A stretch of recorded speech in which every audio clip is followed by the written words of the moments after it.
vamos entrar no tema da apresentação de hoje, do professor Eurípides, que vai falar sobre um pouco da pesquisa dele, com o título Mocambeiros, História, Natureza e Cultura. E professor Eurípides, professor da Universidade Federal do Ceará, UFC, e esse livro, A Nascida das Matas Nunca Tive Senhor, estou com ele aqui, deixa eu mostrar aqui para vocês também essa preciosidade, lindeza. E é um livro fruto da tese de doutorado do professor Eurípides. E Eurípides, sem mais delongas, eu quero realmente só passar a palavra para você e ressaltar o quanto é uma felicidade realmente imensa estar aqui nesse momento com você. E agradecer pela sua disponibilidade. Bom, eu agradeço o convite. É um prazer estar aqui com vocês. Eu acho que eu gostaria de falar um pouquinho por que de uma publicação de um livro, né, a partir depois de uma tese que foi defendida em dezembro de 1995. Quase 30 anos depois, estou lançando como livro. E eu acho que eu sempre falo da importância desse trabalho. Tem nenhuma vantagem disso. Mas hoje de manhã me acordaram, eu acordei com algumas mensagens que chegaram para mim, né, de um artigo, sobre um artigo que tinha aparecido na UOL, né, um artigo que era da professora Patrícia Mello, da Universidade Federal do Amazonas, e onde ela falava de um terreiro, de um quilombo, né, e a questão tentando barrar um pouco o processo de desmatamento ali, em defesa do seu território e, evidentemente, de todas as práticas culturais que ali se fazem. Aí, no meio do artigo, ela faz referência ao meu livro, né, a importância desse meu trabalho, né, sobretudo por estar na Amazônia também, no oeste do Pará, e eu pensei, né, isso lava a alma da gente, né, e mostra o quanto o trabalho realmente ele tem o seu lugar na historiografia brasileira e na historiografia amazônica, né, sobre essa temática dos quilombos e da escravidão no Baixo Amazonas. Para aqueles que não conhecem a região, Baixo Amazonas corresponde hoje ao oeste do Pará, né, na fronteira já com o Amazonas, e eu centrei meus estudos numa comunidade que era do Rio Curuá, chamada Pacoval, e de lá, né, eu fui participar do encontro Raízes Negras, que era um encontro que estava começando naquele momento. O primeiro foi de 1988, eu fui participar do terceiro encontro Raízes Negras, e ali, né, um susto bom, né, que eu estava com muitos quilombolas de vários lugares, sobretudo dos rios Trombetas, Erepecuru, Curuá, da região de Santarém, Lagos de Óbidos, enfim, né? E o que era mais interessante para mim eram comunidades e datadas historicamente, chamados quilombo histórico e outras coisas, essas discussões meio torpes que existem por aí. Eu acho que todo quilombo, independente do momento que ele surja, antes da abolição, depois da abolição, ele é um quilombo histórico. Ele é fruto de uma luta, de uma resistência, né, e do direito à terra, né, ao direito à cultura, ao direito à etnicidade e à identidade que eu estou chamando de afro-amazônica. Nesse sentido, eu acho que o trabalho, para mim, o trabalho ainda é um trabalho muito contemporâneo, apesar de seus 20 anos quase 30 anos de defesa. Então, tanto é que eu publiquei o livro sem alterar nada, não mexi no conteúdo do livro, né? Talvez troquei palavras, trabalho para sujeito escravo para sujeito escravizado, né? Algumas palavras nesse sentido. Limpei um pouco o texto, é claro, e o último capítulo, que é o mais novo desse corpo todo, que é um pós-scriptum, que é um pouco uma reflexão sobre esse pós-doutorado que eu fiz, também sobre as comunidades quilombolas, né? E o impacto que esse trabalho teve em todos os sentidos, né? Então, além disso, eu acho que o trabalho torna-se mais importante ainda quando você presencia, a partir do golpe de 2016, né, a violência que se estabelece sobre as comunidades quilombolas, sobre os seus territórios, né, os seus direitos, e que vai agravar ainda mais no governo do inominável que assumiu a presidência do Brasil em 2018. As considerações que ele fala, enfim, os seus olhares, né, torpes sobre as comunidades quilombolas, sobre os quilombolas, né, e como se presta ao serviço do grande capital e dos grandes empresários, né, da latifúndio e do agronegócio, estimulando a entrada não só sobre as terras indígenas, da violência que nós temos assistido e presenciado nesse momento, mas, sobretudo, também sobre as comunidades quilombolas. Né? Uma dificuldade, não desse nível, nessas consequências desses golpistas de 2016 para cá, mas também no último governo Dilma, né, bom deixar bem registrado, já poucos territórios foram titulados, né?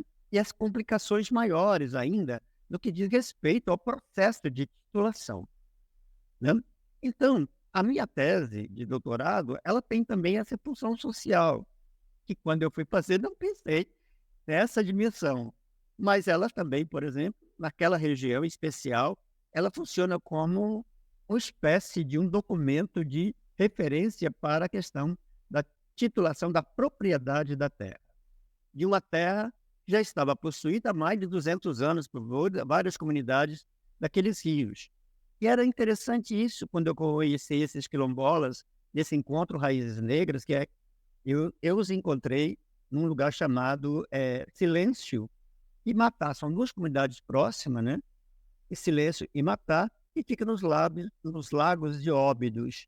Né? Essa atividade de encontro das raízes negras, ela começa no Pacobol, em 1988, e aqui tem que se dizer claramente da pessoa que realizou o desejo de muitas lideranças dessa região, que é uma professora muito querida, né, de Óbidos, da professora Idaliana Marinho. Tudo nasce ali com Idaliana, com a Associação Cultural Obidense, e depois eles ganham fôlego e voos próprios, né? E agregam depois o SEDEMPA, né, e o movimento negro, e ali as coisas ganham força. Então, quando eu estava ali no Silêncio e no Matá, eu vi que esse pessoal falava de uma comunidade, né, ancestral, né? Não é a comunidade do tempo presente, é uma comunidade que estava nesses rios, Erepecuru, Trombetas, no Curuá, em outros lugares, há mais de 200 anos. Né? E o que é mais interessante, a comunidade do Erepecuru nunca tinha sido atacada por nenhuma força repressiva. Né? A grande expedição punitiva que sobe o Trombetas em 1855 não prende ninguém, foi um desastre, né? Para essa força aí, e está lá no meu livro, né? A história de como essa coisa acontece. E as comunidades mais atingidas, talvez, nesse momento, foi a comunidade do Pacobal, os quilombos do Rio Curuá, quando em 1876, por uma nação feita, urdida pelo governo provincial do Pará, 150 negros são jogados no porão de um navio em Alenquer e levados para Belém e colocados no presídio de São José. É interessante porque aqueles que vieram da África, estavam refugiados no Mocambe, foram presos, estavam vivenciando pela segunda vez a experiência de um porão de navio.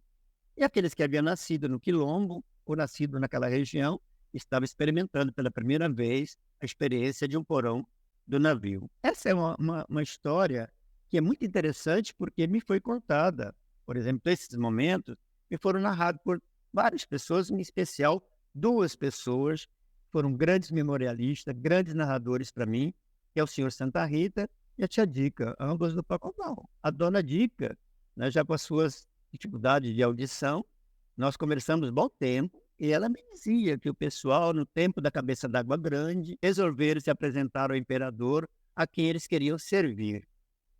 O seu Santa Rita ia mais longe, falava dos maus tratos na prisão e, inclusive, de um título de terra que o imperador teria dado para eles. E a dona Dica, tanto ela e o seu Santa Rita, foi que depois eles fugiram lá do Marajó e se apresentaram ao governo do Pará e pediram para voltar para o Curuá e se estabeleceram no Pacobal. Confesso que, nesse momento, né, a cabeça dá um nó. Dá um nó por desconhecer um pouco o ambiente e termos referente, né, à vivência desses homens e mulheres com a natureza, né, e o meio ambiente. Eu me perguntava, que negócio é esse de Cabeça d'Água Grande? Eu não sabia, mas eu sabia Só que a minha ficha não caía ali, né, naquele momento, porque eu morei no Acre por 10 anos e tinha momentos em que no Acre o Rio Branco estava tá alagado esses dias, né? Mas isso não é novidade, sempre aconteceu. Mas tinha momentos que a gente estava na beira do rio, e, né, seco, com praia, e no dia seguinte, lotado, né? Jogando água para fora da margem sem ter chovido ali aonde nós estávamos.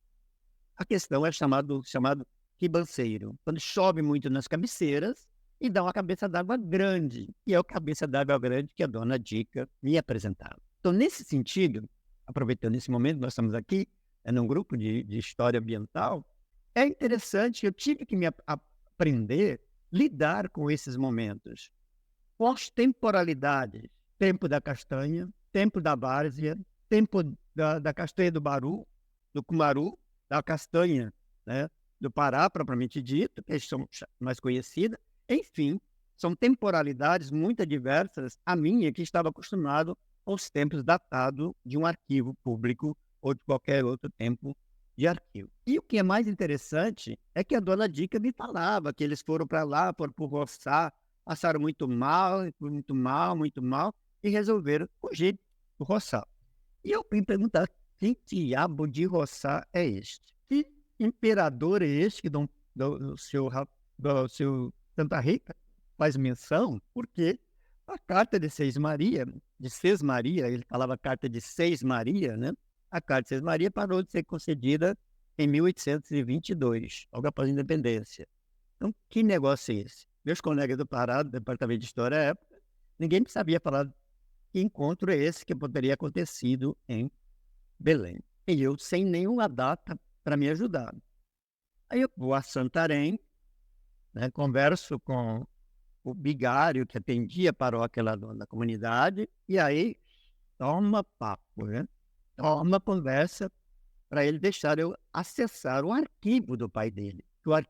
O pai dele era secretário da Diocese de Santarém. E ele deixou que eu entrasse ali, naquele arquivo. Fiz até algumas orações para o pai dele, que já tinha partido, né? Mas aqui é mais interessante. O pai, né, tinha o costume de copiar notícias, copiar documentos.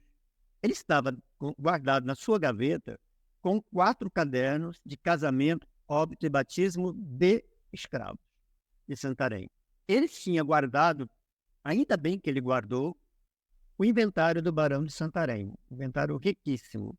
Estava lá, guardado. E ele transcrevia notícias.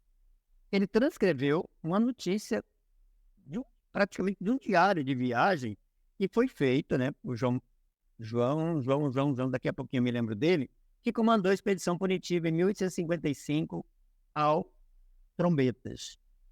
Escreveu tudo. Então, tudo que eu tenho ali no meu livro é com base nessa transcrição desse documento que saiu nos diários de Baixo Amazonas, no jornal Baixo Amazonas de Santarém, e ele copiou tudo. Estava lá, tudo muito bem feito. E no caso do Pacoval, ele transcreve notícias de jornais de Belém e da região debaixo do jornal Baixo Amazonas, dando conta, em 1876, da prisão desses negros do quilombo do Mocambo do Inferno e que foram levados para Belém. De chave com isso, a data, então, cara, nós, né, partir para esse momento para Belém e os jornais da época lotados, todos eles, de notícias sobre os mocambeiros do inferno que haviam chegado ali. Essa história, Santa Rita e Dona Dica me contam em 1991, de um episódio que está acontecendo em 1876. Como é que é isso, né?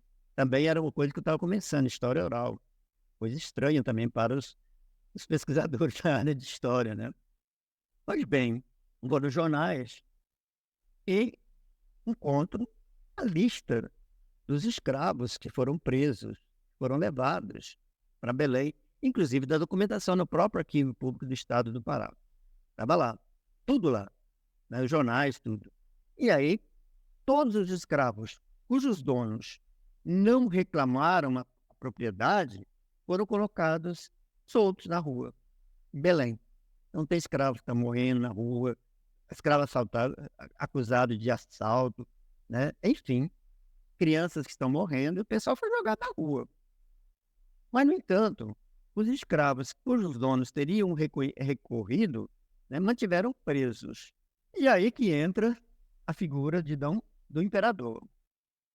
Nesse mesmo período em que eles chegam a Belém como prisioneiros, passa por ali Dom Pedro II indo para a Exposição de Chicago, em 1876. Aí o imperador faz escala ali, desce, ele e a rainha vão lançar a pedra fundamental da igreja da Nossa Senhora de Nazaré, o foguetório, vários daqueles foguetes né, de rojões caindo, quase que pegam na cabeça da imperatriz, enfim. E aí tem uma grande sessão, uma solene sessão na Câmara de Vereadores, né, onde muitos escravos foram libertos. E entre eles estava o líder do Mocambo do Inferno, mediante o pagamento de 100 mil réis. Né? E os outros que foram mantidos presos, foram arrendados a terceiros, né? Alugados para terceiros. E entre as pessoas que alugaram esses escravos, escravizados, estavam presos, estava um cara político, intelectual da região, dono de jornal do Grão-Pará, chamado Frederico Rossard. Este é o Rossard que a dona Dica estava me dizendo. O Rossard é do Frederico Rossard, é do Rossard. E eles foram levados para o engenho dele, a propriedade dele, em Muaná, no Marajó. Aonde, segundo o relato, depois a oposição, enfim, todo mundo está falando disso aí, não vou adentrar disso aqui. Eles foram maltratados, não ganhava comida, tal. E a dona Dica me dizia que foram maltratados e resolveram fugir de novo. Aí fugiram para Belém e aí houve uma mobilização dos jornais local, de pessoas, e aí eles foram permitidos a voltar para o Rio Curuá, né? Nem 2 anos depois, né, pelo vapor Inca, eles chegam a Alenquer e depois vão se estabelecer no Pacobal. Como é que a dona Dica sabia disso? Porque no meio das pessoas presas, desses escravizados, estava a avó da dona Dica, por quem ela foi criada. E o avô também, que depois eram jovens lá nessa região, eu encontrei o registro de casamento deles no Pacobal. Então, nesse momento, a gente vai entendendo a questão dessas narrativas, da questão da oralidade, da história oral. Eu me vi obrigado a partir para isso, porque não tinha nenhum trabalho nesse campo que dava conta dos mocambos daquela região, ou mesmo da própria escravidão naquela região. Hoje não. Hoje é diferente. Você tem uma gama significativa de trabalhos bonitos e importantes produzidos, né, nos programas de pós-graduação da UFederal do Pará, de Macapá, de Amazonas, enfim. Eu acho que hoje tem uma historiografia, né, sobre esse momento. Mas na época que eu comecei, não. Tinha um livro maravilhoso de Vicente Salles, O Negro no Pará, onde ele falava dessa cultura, e no meio de algumas páginas ele falava da existência desses quilombos, desses mocambos na região, mas ele dizia, ainda é um tema a ser estudado. E eu topei o desafio colocado por Vicente Salles, e outro trabalho bonito também, importante, foi feito pela professora Rosa Cephedo e Edna Castro, a partir de um laudo que ela havia feito sobre a questão da mineração Rio do Norte, de Trombetas. Né? Então, eu fui para campo, né, com a cara e a coragem, levando comigo, né, um ensinamento de um marinês chamado Ampatebá. Ampatebá, né, disse uma orientação legal para quem vai para campo. Você tem que ter estômago de avestruz, couro de jacaré e coração de pombo. Estômago de avestruz para comer tudo o que você vai encontrar pela frente que lhe oferecem. Não tem como você dizer, olha, não, tem um peixinho assim. Não, eu vou ter que comer, porque eles comem lá peixe. Na época da peixe, açaí, farinha, enfim. Né? Então, tem. Não vou eu chegar lá querer um cardápio para mim exclusivo, né? E mesmo beber uma água filtrada, água do rio, como todo mundo bebe, enfim. Ao couro de jacaré para você dormir onde me oferecem. Às vezes você tem rede, às vezes você tem cama, e às vezes você tem um banco duro da igreja, de uma igreja, como aconteceu comigo no meu pós-doutorado, descendo no Rio Trombetas, cheguei numa comunidade, eu mais o Carlos Prim, eu tinha aonde dormir. Nós dormíamos no banco de uma capela coberta de capim e pronto, né, ali. E o coração de pombo, que é a questão da sensibilidade, do respeito e, sobretudo, eu gosto de dizer, da ética ao trabalhar com essas narrativas e com esses narradores, né. Então, dessa forma, entrando num campo muito desconhecido, como uma vez conversei com a professora Daphne Nelão, falou: "Parece que eu estou assim, em frente às pirâmides, da pirâmide, enigma da pirâmide, né? Decifra-me ou te devoro." Então eu tive que partir, né, para esses campos que eram campos mais afetos à antropologia do que realmente à história, né? Mas eu acho que primeiros estranhamentos acontecem, né? Eu fui, às vezes, primeiramente confundido com o agente da SUCAM, né? Depois eu fui visto como padre, né? E depois, como andava fotografando, todo mundo acharam que eu era um fotógrafo, né? Até que eu disse para ele: "Não, eu sou um professor e estou aqui, vou fazer esse trabalho de pesquisa com vocês, Paraná, Paraná." Passado 4 anos, né, numa reunião do Raízes Negras em Óbidos, já em 1995, eu apresentei a eles a minha tese, antes da defesa, né, mostrei para eles o trabalho que estava feito, como eu estava ali perturbando os dias deles, dormindo na casa deles, comida com eles, mas tal, né, não é comida deles, comendo com eles, né, mas o trabalho estava ali, né. Eu acho que foi a primeira defesa da minha tese, confesso que foi bastante emocionante, na frente de mais ou menos quase 1000 pessoas, né, negras vindo de todas as comunidades, apresentaram a eles o resultado desse trabalho, né. E a emoção desse trabalho e a atualidade deles para mim, né, a cada momento que eu volto, as coisas, né, tornam-se mais evidentes. Eh, o meu trabalho, como eu já disse, serviu de base para a questão e serve de base para a questão da titulação das propriedades. Para quem não sabe, a primeira propriedade o reconhecimento da comunidade quilombola, mas, sobretudo, o primeiro título de propriedade da terra foi concedida em 1995 à comunidade da Boa Vista, no Rio Trombetas, bem colado com a mineração Rio do Norte. Já vamos falar daqui a pouquinho. Em 1996 saiu o título também de uma comunidade de Trombetas, que é Água Fria, abaixo da mineração Rio do Norte, e a comunidade do Pacoval, no Rio Curuá. Depois daí, outros títulos surgiram, né, no Rio Erepecuru, no Alto Trombetas, e muitas comunidades foram reconhecidas como tal, né, como o caso, por exemplo, da Arapemã, que fica em frente a Santarém. Mas, né, então, e o meu trabalho está aí, ajudando, né, nesses momentos. Mesmo aqueles que não... Eu voltei no pós-doc exclusivamente para fazer trabalho de campo, né, com a Comissão Proíndia de São Paulo e a ARCMO, que é a Associação de Remanescentes de Quilombos do município de Oriximiná, que era uma associação de ponta à época, né? Voltei do pós-doc para esses rios todos ali, fazendo o trabalho com perspectiva da titulação da propriedade da terra, né? Alguns nós conseguimos. Os outros, os jogos políticos e de poder, sobretudo da esfera local, aí foi complicado, foi sendo dificultoso, né? Burocratizaram ainda mais aquilo que era simplesmente uma autodeclaração, né, do governo Lula, e depois, de 2016 para cá, a coisa complicou muito. E, além do mais, o fato de que, eu estive em Santarém, há uns anos atrás, e fui convidado para falar sobre as fontes documentais que eu trabalhei para a minha tese. Quando eu entro numa sala de aula, me pediram se eu podia conversar com um coletivo de quilombolas. Falei: "Vamos lá, tudo bem." Cheguei lá, tinha 40 estudantes ou mais, né? E desses 40 estudantes, eu digo para vocês que 95% ou mais eram estudantes vindo das comunidades que eu havia pesquisado. Não conhecia ninguém, porque eles eram muito pequenininhos, não haviam nascidos ainda, e deles eu conheci porque foi meu guia na comunidade quilombola próxima a Santarém.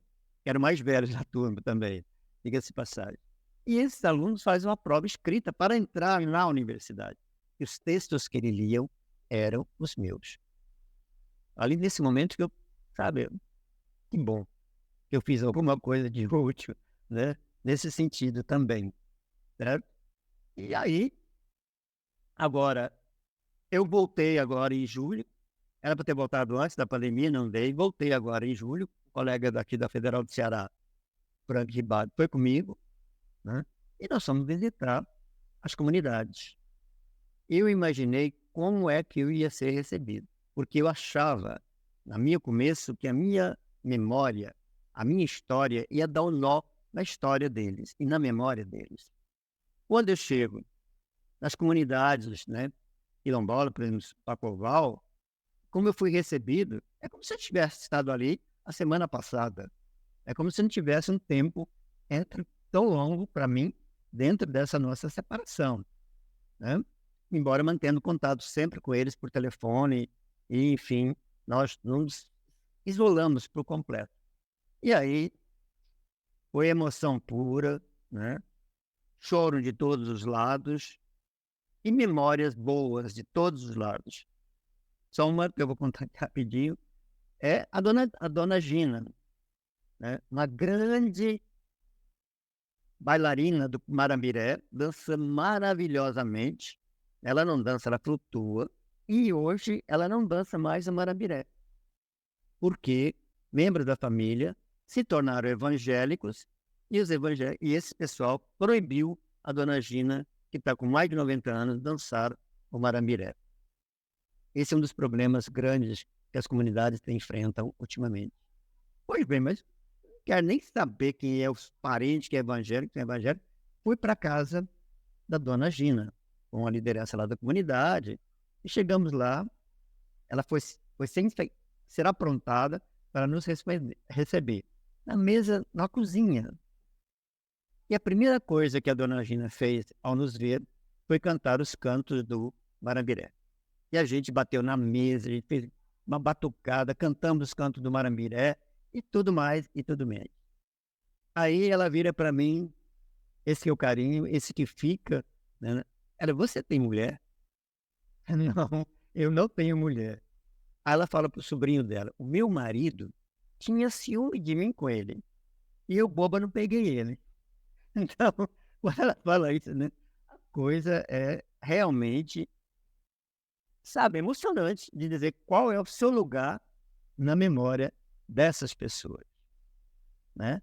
Então, eu acho que isso que fez eu pensar em publicar esse meu livro, né? Nasci nas Matas, Nunca Tive Senhor. Essa fala, Nasci das Matas, Nunca Tive Senhor, né? É uma fala que eu colhi num documento que encontrei no Arquivo Público do Estado do Pará, no auto de inquirição, né? De interrogatório que foram submetidos esses quilombolas. Então, por exemplo, perguntava seu nome, Maria. Aí dizia assim, idade mais ou menos 40 anos. Aí pergunta, quem é seu senhor? Resposta, nasci nas matas do Curuá, nunca tive senhor. Nasci dos altos do Rio, nunca tive senhor. E assim foi citado pela Maria, pela irmã da Maria, pelo filho da Maria. Enfim, acho que eles não ensaiaram entre eles essas respostas, mas foi a resposta unânime, né, de dizer que por onde havia nascido, o fato de nunca ter tido senhores, né?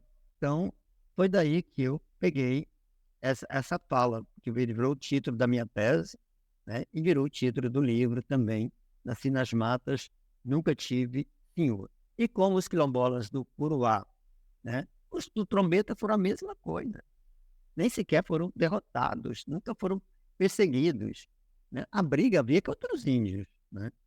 Os indígenas locais, aí sim, às vezes tinham enfrentamentos homéricos.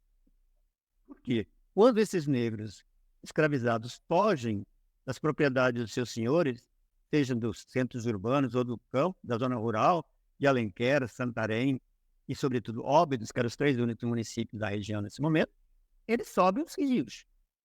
Alguns ficam ali na própria região dos lagos, né, se lidando com a possibilidade de não serem capturados. E outros sobem os rios e vão para as chamadas cachoeiras, das águas bravas desse rio. E quando eles sobem adentro desses rios, eles adentram em territórios indígenas, de vários grupos indígenas, né? Os tiriós, caianas, cachuianas e tantos outros grupos. Então, eles estabelecem sua territorialidade em cima de um território indígena. E eles vão escravizar os indígenas para colher castanha para eles. E é lá também que eles vão encontrar as suas mulheres. Então, há raptos de escravas, de mulheres indígenas, pelos mocambeiros que estão lá. Então, os confrontos se dão muito forte entre as populações indígenas e negras. Mas, sobretudo, também há um relacionamento de solidariedade, né, de amizade, de convívio que vai virar a questão de famílias e, sobretudo, numa mistura étnico-cultural, né? Então, depois de certo tempo, por exemplo, os tiriós afastam e vão para ficar na base do Tumucumaque, do lado de cá. Mas os tiriós também têm parentes do outro lado do Tumucumaque, como os próprios Waiwai, que tinham na região do Rio Cachorro, afluente do Trombeta, acima da Cachoeira Porteira, eles tinham famílias lá na Guiana inglesa, né? Então, eu acho que isso é fundamental a gente pensar também nessas relações, né? Se naquele momento havia tensões, conflitos, hoje, índios e negros, índios e quilombolas estão emanados numa mesma luta, que é a luta pela defesa da terra, muitos deles estão lutando contra a barragem, a construção da hidrelétrica de Cachoeira Porteira e também nas próprias defesas do rio Trombetas, que está sendo altamente contaminado pela mineração Rio do Norte, a exploração de bauxita, né? Eu acho que isso é importante a gente ter em mente, né, quando a gente está pensando sobre essas questões. Por outro lado, eu estava o tempo todo lidando com história ambiental, mas naquele momento a história ambiental não estava posta para mim. Então, pensar a relação homem-natureza, a questão do meio ambiente, a interação com esses sujeitos, né, estava nu, certo? Estava posto o tempo todo. Quando os negros fugiam, né, para buscar os quilombos, o lugar que eles estabeleciam eram lugares onde tinha muita castanha. Tinham as melhores pontas de castanha. E desde, né, a região de Monte Alegre e outro município que está ali perto de Monte Alegre, né, até a região da fronteira com o Amazonas, ali é um castanhal único, muito rico em castanha. Tanto a castanha chamada castanha do Pará, mas também como a castanha do Cumaru e outros produtos possíveis de serem vendidos, como o óleo de copaíba e outros vegetais, né, e faziam parte da dieta alimentar desses sujeitos, né? E eles incorporam muito dessa natureza, desse ambiente onde eles estão, muitos elementos ao seu padrão alimentar. Como dizia o Sr. Santa Rita, né, quando eu nasci, quando eu me criei, eu fui criado como um bicho. Bebia leite de castanheira, comia frutos da mata, né? Então, eu acho que, né, ele se alimentava como os bichos, mas também, se olhar, ele alimentava como os índios ali se alimentavam. Inclusive, aprendiam com os índios a arte de pescar com arpão, aprendiam com os índios, né, o manuseio das plantas para fazer, no caso do Pacoval, o chamado contraveneno, né, que é uma fórmula que passa de uma geração a outra dentro de uma mesma família, que é da família Assis. E ele, por que você não passa para outro? Não, vai que eu passo o prefixo para o outro, aí a gente separa, ele vai embora e leva o prefixo. Não, é da família, é dentro da própria família, né? O velho Assis, né, o Instituto Butantan, teve relato de jornalistas que eu vi na década de 1930, tal do Rio, que foi lá, né? E aí o velho foi chamado foi levado ao Butantã, né? E lá, falando do remédio, pegaram 2 pobres dos cachorrinhos lá, botaram para as cobras morderem. E o cachorro foi tratado com o soro antiofídico do Butantan, morreu. E o cachorro que foi tratado com o contraveneno da comunidade sobreviveu. Aí eles quiseram pegar a fórmula, comprar a fórmula.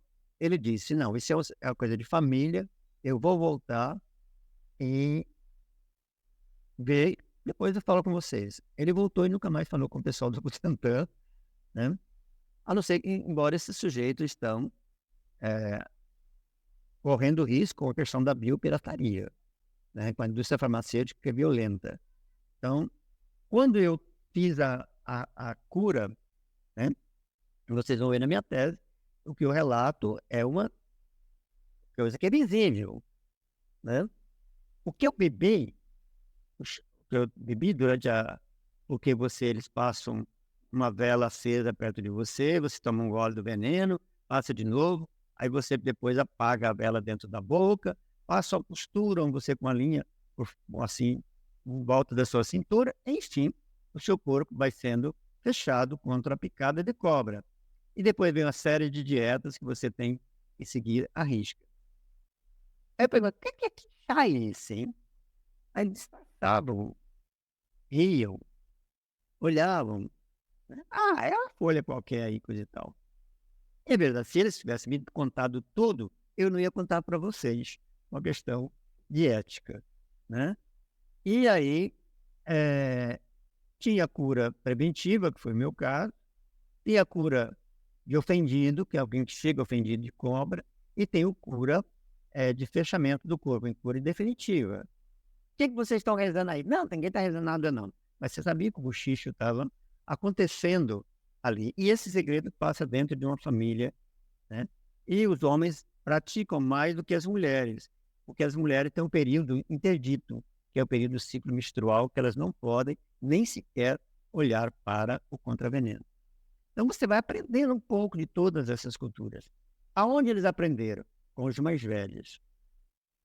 Que teria no campo, no mato, observado os animais, as folhas que eles comem, ofendido de cobra e pronto. Mas eu acho que eles aprenderam, sobretudo também com contato com os povos indígenas daquela região.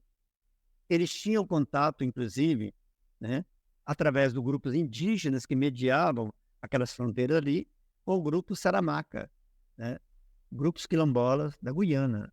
Então a África ali era bem representada naquela região. Né? Então isso foi também, começou a mexer comigo e pensar essa dimensão espacial. Esse ambiente todo daquela região tinha se tornado uma Amazônia negra, uma Amazônia afro. Né? Não só pelos homens e mulheres que estão ali, mas pela cultura africana que está ali. Né? Do caso do Rio Pacoval e do Erepecuru, eles tinham uma festa em homenagem a São Benedito, chamado no Erepecuru de Aiuê, e no Pacoval, chamado de Marambiré. Era a mesma festa. Que tem uma corte do rei de Congo. O rei, rainha auxiliares. Mas aí, para complicar a vida da gente, tinha os balsários, que eram os 12 pares de França. Né? Quem se mete ali com um contramestre, né? Mas é muito interessante. Esse pessoal não conhece Milton Nascimento, e muito menos a sua música. Mas o primeiro canto que se faz dentro da igreja, né? Depois que faz a forma, é Cálice Bento. Ó Deus sabe a hóstia consagrada, onde Deus fez a morada, onde sabe o Cálice Bento. Né? E eles não conhecem. Agora, o Cálice Bento foi uma recolhida, né? Feita por Paulo Banzolin, dessas folclores, né? Que existem por aí. Mas eu fiquei emocionado quando eu vi eles cantarem, né? Uníssonos, o Cálice Bento, do Milton Nascimento que eu conhecia. Né? Aí eles cantam, né? E aí a primeira palavra que me veio à cabeça e que me assustou é que quando termina o canto, o rei de Congo, que é a autoridade maior ali, levanta o cetro e diz, ó, Sová. Sová e Sobá, a mesma palavra. E refere-se aos dignatários, né? E as lideranças afros pantofônicas da cultura bantu, né? E depois eles cantam versos em afro, né? Amirá, amirá, bambá, o aruê, amirá, bambá, o aiuê, amirá, bambá. Eu pergunto, o que você está cantando? A gente não sabe, né? E eu também não sabia, mas depois eu fui mexendo, né? Ele não sabia nem o que significava marambiré. Mas como a gente canta muito rápido, pode ser a junção de duas palavras, maramba e aiuê. Maramba quer dizer companheiros de travessia, companheiros de uma mesma propriedade, companheiros de um mesmo ritual de circuncisão, enfim, companheiros, né? E aiuê, festa.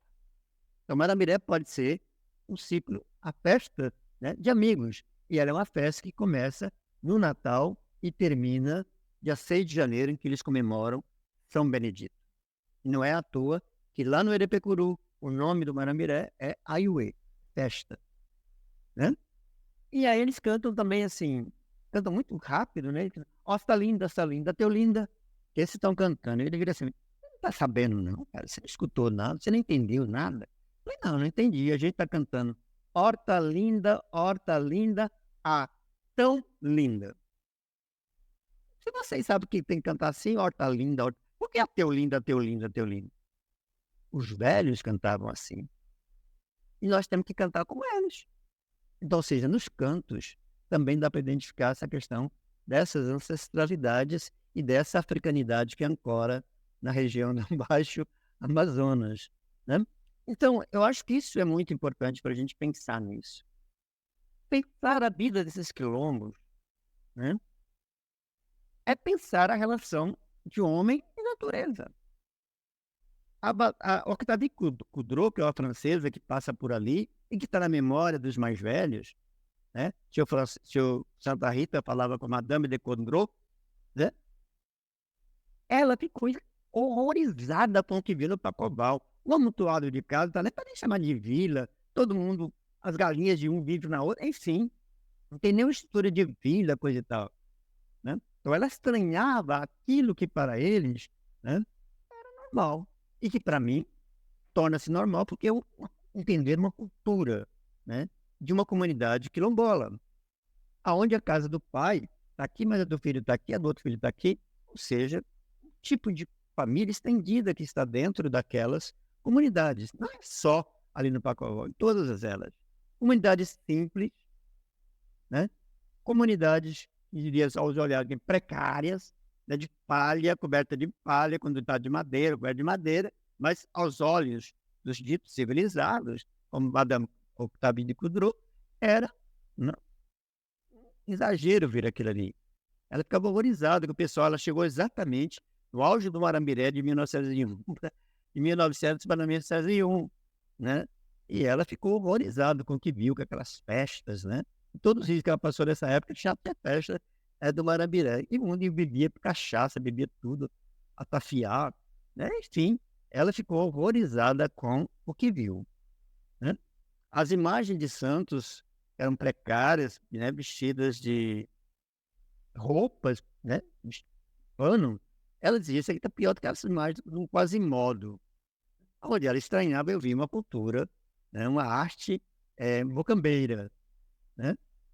Enfim, então a vida que eles levavam é essa, né? De relação com o ambiente. Poderia ter lugar para extrair a sua castanha, os outros produtos, mas faziam pequenos roçados. Como as populações indígenas também faziam pequenos roçados. Para plantar o quê? Feijão, milho e, sobretudo, mandioca, né? Macaxeira. Que ali a base da alimentação é farinha, peixe, né? Com certeza, os rios dão em abundância, e quando é para açaí. Agora, outros produtos se comem naquela região ali, a pupunha, e por aí vai. Ninguém passava fome naquela região, né? Tudo era saudável, os meninos com a boca tudo cheio de coxa de comer açaí, né? Mas comiam açaí, comiam açúcar, farinha com açúcar, é o jabá. É jabá? Não. Como é que chama? Não é jabá. É jabá mesmo, né? Quem sabe do Ceará, do Pará, é jabá mesmo, né? Enfim, a questão... E aí a gente não tem por que estranhar esse modus vivendi. Nem pensar, por exemplo, ali, né, se vamos pensar no Chibé, desculpe, alguém me corrigiu aí. Muito obrigado, Nazaré. Obrigado, Carlos. Realmente é Chibé. Não é Jabá, é comida do Nordeste, né? Chibé, uma farinha com açúcar, né? Então, se nós pensarmos, por exemplo, um racismo ambiental, o ambientalismo racial, como queiram vocês, nesse momento, não tem como, né, pensar nesse estranhamento dessa relação. Muito pelo contrário, era um convívio definido por eles nessa relação com o ambiente que eles estavam, e que mostrava que essas comunidades não estavam isoladas. Tudo que eles produziam iam para os mercados de Santarém, mercado de Óbidos, né? E onde importavam produtos também necessários e básicos para a sua comunidade. E essa convivência, né, e essa relação com a terra, ali, mesmo nesses primeiros momentos, até a década de 1950, por aí, 60, por aí, as suas terras, a posse da terra, porque nessa época não tinha propriedade ainda, não estava ameaçada. Porque interessava aos regatões e aos comerciantes da cidade o controle, né, da venda do produto. Aí sim, amarravam essas pessoas através do sistema de aviamento, que era um sistema de dominação, né? Então, é interessante a gente pensar, né, que a terra não estava ameaçada, certo? Não estava ameaçada, né? Quando se fez lá no Rio Curuá uma demarcação dos castanhais e distribuído entre alguns comerciantes da cidade, né? Tem um livro sobre os castanhais de Alenquer que diz: aqui no Pacoval ninguém toca. Isso aqui é dos negros do Pacoval.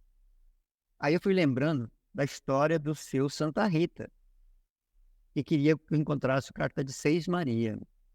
E ele me dizia: o imperador entregou. E quando entregou, disse: tá aqui, nego, não vai deixar ninguém tomar essas terras dos Seis. Né? Esse encontro nunca aconteceu. Né? Por certo tempo, como eu acabei de dizer, os negros do Pacoval, os quilombolas do inferno, dividiram espacialmente a cidade de Belém com o imperador. Estava nas festas e tudo mais. Mas o encontro não aconteceu. Aí uma vez eu estive no Iterpa, do Pará, né?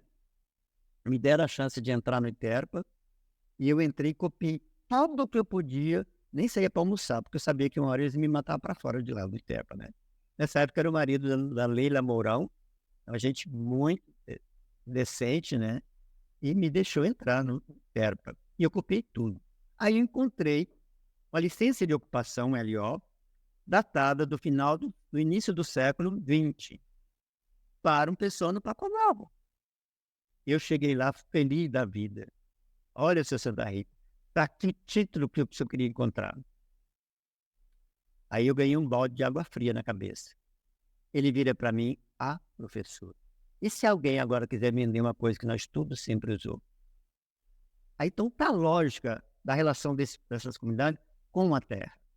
É uma terra uterina, é uma terra mãe, é uma terra de ancestralidade, mas é uma terra de identidade dessas comunidades. E toda essa relação, eu gosto de ser uma relação mais equilibrada, às vezes o incêndio ia botar fogo para queimar o primeiro roçado, porque isso. O incêndio até maior, queimava mais do que eles estavam provendo, né?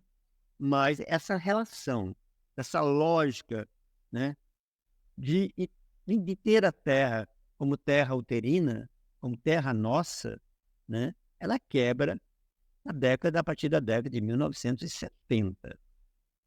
Aí, né, aquela ideia estapafúrdia do regime militar de integrar a Amazônia para não entregar, eles entregam a Amazônia, a capital multinacional, e a capital nacional também, que não é diferente, né, no sentido que diz uma exploração capitalista. E eles vão atingir, sobretudo, a comunidades quilombolas do Rio Trombetas. Né? E aí é quando se faz a prospecção e começa a se instalar na região a mineração Rio do Norte, para a exploração de bauxita, que é a segunda maior usina de exploração de bauxita, acho que do Brasil, né? E ela se estabelece mesmo em cima das terras de quilombos, né? Começa a surgir a vila do Porto de Trombetas, aonde os quilombolas não podem entrar, são recrutados como mão de obra barata para trabalhar na derrubada, na limpagem dos terrenos e depois como empregado doméstico, né? Não tinham direito de ter acesso ao hospital da comunidade, né? E aí começa, aí sim, né, esse racismo ambiental, essa discriminação com a exploração capitalista que ali se estabelecem, onde essas comunidades, né, veem um novo uso das suas terras. Além disso, é criado a REBIL, a Reserva Biológica do Trombetas, né, pelo então IBDF, para proteger os quelônios. Que diabo de quelônio é isso, né? A gente conhece a tartaruga, tracajá, uma estação de proteção dos quelônios. Se bem que como dizia o senhor lá da comunidade da Tapá e tudo mais, os freezer desse posto do IBDF estava abarrotado de carne de tartaruga e de tracajá, né? Proibiram as comunidades de tirar castanha nessa área que é imensa, que virou a área de reserva da REBIL, pegando desde o Trombetas até o rio Erepecuru. E abarcou muitas comunidades quilombolas, muitas famílias foram jogadas para fora na base da violência física e, sobretudo, da violência psicológica. E aí é a lógica que eles começaram, quando eu cheguei lá, se eles me associassem ao cara do BDF, eu estaria errado. Eu não entraria de jeito nenhum. Porque para eles, a ideia de conservar não era condizente com o seu modus vivendi. Porque para preservar a natureza, aquele ambiente, eles foram jogados para fora do lugar que eles sempre usaram. Foram expulsos, né? E proibido de pegar tacajá, de pegar, né, castanha ali, né? Tem uma fala de uma senhora, eu gosto da fala dela, né, que ela era do do Trombetas, né, que ela dizia: no tempo dos meus avós, eles disseram que era liberto, todo dia não tinha problema. Agora, se a gente pega uma tartaruga, um tracajá, a gente tem que comer escondido, senão a gente vai amarrado, vai sendo surrado aqui dentro da nossa casa. Nós temos a nossa mesa tomada pelos outros. Olha essa representação da natureza como uma mesa, né, farta de comida, mas tomada pelos outros. Aonde ela diz: hoje tem muito tempo, tenho saudade do tempo da liberdade, tempo que passou. Então, esse jogo que hoje, aí depois disso tudo, que me faz aproximar da história ambiental, onde eu começo a pensar nessa relação natureza, história, mocambo, natureza e cultura. Mas está tudo imbricado ali. Tanto dos seus elementos sagrados, como dos seus elementos de sobrevida, está ligado com a natureza, né? E hoje, né, o inferno está plantado ali, com a chegada não só da expansão da mineração Rio do Norte, né, com altos riscos de rompimento das barragens, de dejeto da lavada da bauxita, e tudo cair dentro do Trombetas, e aí vai contaminar daquela região até a foz do Amazonas. Para completar isso, os navios, que não são navios pequenos, cargueiros, que sobem para buscar a bauxita, eles saem vazios da região, ali da Alcoa, de Belém. E para navegar, eles têm que fazer uma calagem. Então, eles botam a água do mar ou a água do estuário para chegar até o Porto de Trombetas. Chegando lá, eles não podem colocar a bauxita com a água dentro do navio. Então, soltam ali no Porto de Trombeta a água que eles tinham levado do mar ou do estuário. Dá para vocês imaginarem o que está acontecendo naquela região, 40 anos de despejo, né, de águas estranhas ao rio Tapajós, ao rio Trombetas. Então, a fauna, né, ictiológica vai totalmente sendo alterada. porque, além do mar, tem grandes manchas de óleo que descem o rio, né? E ainda tem a barragem do rio da Cachoeira Porteira, né? Ela é concebida desde a época da cachoeira lá do Xingu. O cabeça hoje está funcionando não. Bom, e aí a do Xingu foi à frente com todos os problemas ambientais que ela está trazendo, né? E agora voltou nesses últimos governos a tentativa de criar também essa barragem no rio, a barragem do rio Trombetas, que vai alagar uma área imensa de castanhais e, sobretudo, também de terras Wai-Wai. O que acontece, né? A empresa hoje tem os agentes fidelíssimos, são agentes sociais, e vão para dentro das comunidades e fazem o discurso do progresso, do lucro, do bem-estar, e vai chegar com tudo isso e, portanto, cria uma divisão interna nas comunidades e mesmo entre os povos indígenas, aonde eu vi uma vez uma pessoa indígena dizer: só vocês querem energia, a gente não pode ter nenhuma geladeira, né? Então você começa a ter a dimensão do que está acontecendo lá, se levarmos em consideração a presença muito forte também de madeireiras que estão entrando. A comunidade também dividida, alguém quer que a madeireira vá e outros não querem, mas elas acabam entrando e fazem um desastre, né? Então tira madeira de leite, tira todas as madeiras que eles querem a preços irrisórios. E depois sai e deixam uma coisa devastada. E, por fim, a questão do agronegócio, na região principalmente de Santarém e de Alenquer, aonde as propriedades, né, cercam também águas, cercam açaizais, coisa que as comunidades sempre usaram de forma comum. Tem um lugar para eu colocar a minha roça, mas o açaizal, todo mundo tem direito de pegar açaí, todo mundo tem direito de pegar castanha, todo mundo tem direito à água, tem direito a pescar. Aí vem alguém, bota uma cerca de arame e cria um grande obstáculo. Isso aí é em todas as comunidades, seja no entorno de Santarém, nas ilhas que estão próximas a Santarém, seja em Alenquer.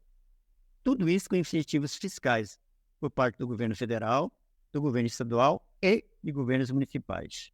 Então, a situação ela é muito complexa ali, sobretudo na questão ambiental, que afeta diretamente a vida dessas comunidades que têm na natureza, né, seu ganha-pão, que tem na natureza os lugares dos seus encantados, dos seus sagrados, né? E está sendo destruído tudo isso, né? Então, a pergunta que se faz é que progresso é esse, né, que mata homens, rios e matas, mas que mata também na memória de pessoas, né? Então, eu acho que esse momento é um momento que realmente está exigindo um repensar nessas comunidades. Na comunidade, eu fui a comunidade do Murumuru, em Santarém, passamos para chegar lá na comunidade dos índios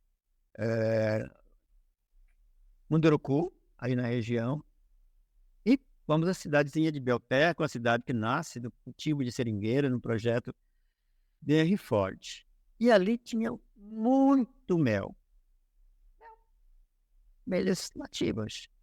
Hoje, reduzido a quase nada pelo caso do agrotóxico. Então, o impacto ali é muito grande. Isso atinge as comunidades quilombolas, as comunidades indígenas, a população ribeirinha e, por tabela, atinge a todos nós. Mas a história é assim, né? A história, gosto de dizer, a história não tem fim, o círculo não fecha, o tempo não para, a história não tem fim. Novos desafios, né? É assim a história.